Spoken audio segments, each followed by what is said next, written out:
Hey everybody, this is 42% Health and welcome to my walkthrough of Hexen Beyond Heretic. Hexen is a game that was developed by Raven Software and published by id Software in 1995. Um, what else to say about it? It's got a lot more emphasis on nonlinear gameplay than Doom or Heretic did. It is a sequel to Heretic. In Heretic, the player faces the first of the three Serpent Riders, the Sparrow. And in this game, we are in a completely different world, and we face the second of the Serpent Riders. Corax is actually the final boss of this game. I also wanted to say that since this is a walkthrough, I will be going slow. I will be showing every secret that I know about. I think I know about all of them by now. I will be explaining what all the items do and everything. So for a experienced Hexen player, this might be kind of a slow game, but then who knows, you might learn something too. Excuse me. So, without further ado, let's get started. I did have a vote, and the fighter won by one vote. Of course, there was only one vote, because my channel's still pretty small, so fighter it is for this particular walkthrough.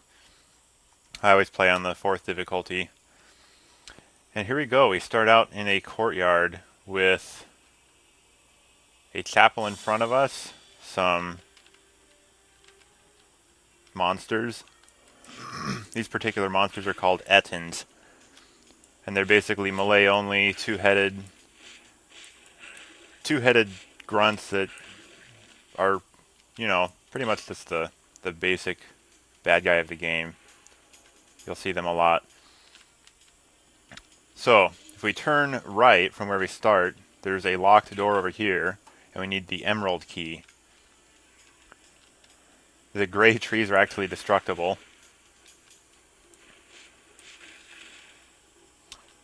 And through these stalagmites, whatever you call the ones that reach from the floor to the ceiling, you can kind of see this cave region back here. And we can punch through the bars and take care of these guys ahead of time. We see a key there that we can't get to right now. And so it looks like our only choice is to go into the building. You can actually smash these windows, and the little blue vials there are health. They restore 10 points of health each. They're basically a stim pack from Doom. Now in here, these walls are actually traps. These walls are actually traps.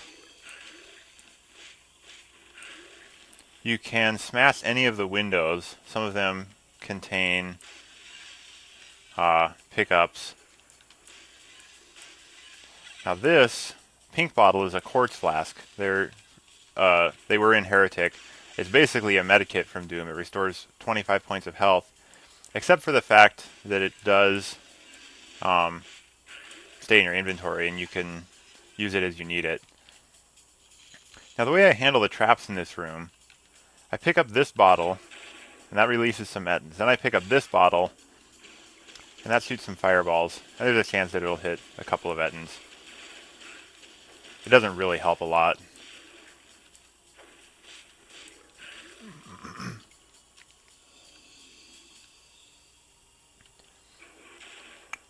Now I also want to talk about the weapons. The starting weapon for the fighters is Fist. And as you can tell, the third punch is always a little slower, but it does twice the damage. And it takes about 3 punches to kill one of these guys.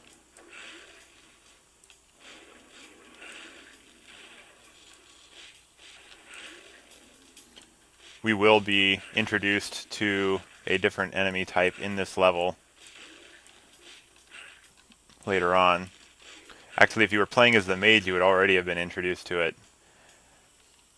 In multiplayer, or I should say in deathmatch, you can't open this door, and it leads to an area outside and gives you a mystic urn, which is another item we'll get to later on. Somehow I walked past the key. Alright, so this is a trap. These walls will crush you. Now this is something that was unheard of in Doom. if you've ever done any Doom mapping, you know that basically the entire map is divided into sectors, and the sectors could not move. I mean, not in the XY plane. They can move up and down, and that was it. So these things are these walls that rotate.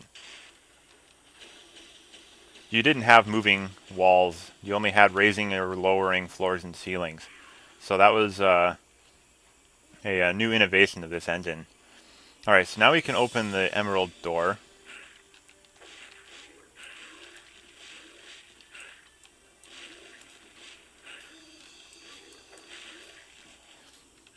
And in here, there's a switch. This door is locked, it won't open. But if you push the button, a door opens right here to the right. You can kill some Ettins here. Push that button. Now before heading down, there's a secret right here. Up on this ledge on the right, you can get a platinum helmet, which increases our armor class.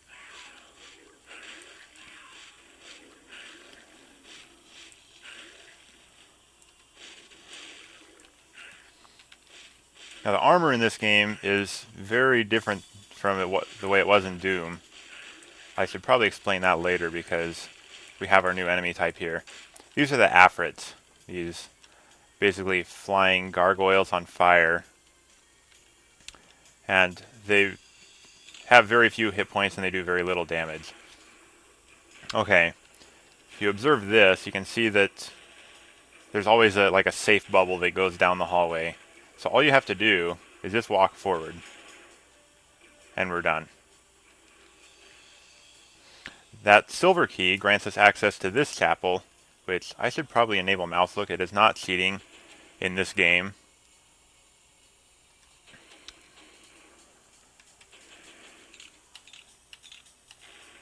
It is not cheating in this game, as this game actually originally came with the ability to look up and down. Now, of course, it wasn't bound to the mouse.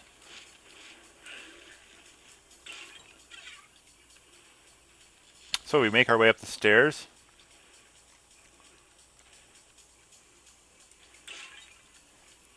And we ring the bell. You could go down the stairs if you like. I would jump out that window and take some damage because I don't really care. How did that Afrit take more than 2 hits? Okay, I'm going to pick up these because suddenly I need them. Okay, so ringing that bell actually allowed us access to this teleporter, which is the end, takes us to the end of this level. Now this door opens here in case you want to get back outside, but there's nothing out there for us. Except I can show you that little alcove right there is where the deathmatch only door takes you.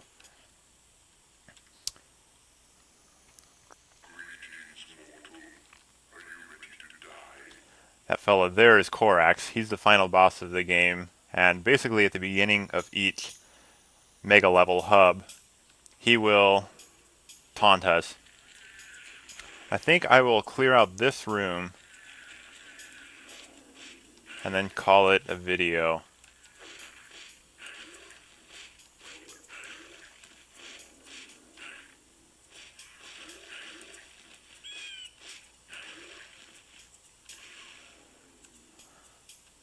So I still have to explain what the green bottles do and explain the armor. So the green bottles, flechettes, behave differently for each class. If you are the fighter, I will be showing them off as soon as we pull this switch. They act as a grenade.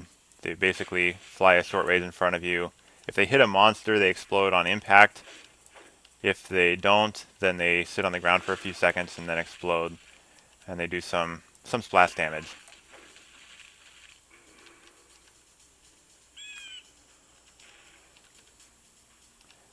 I will be doing the Death King's expansion as the mage. And when I do that, I will explain all the mage weapons and the mage flechette. And then I will be doing a mod called Tower of Chaos as the cleric. And then during that playthrough I will explain all the cleric weapons and the cleric slichet. I think I will save the armor description for the next video because I don't want to go too long. I've got another video I want to make. So thanks for watching, guys. I hope you enjoyed it. I hope you find this walkthrough helpful. We didn't get very far, but that's okay. And I'll see you guys next time. Thanks for watching. Bye.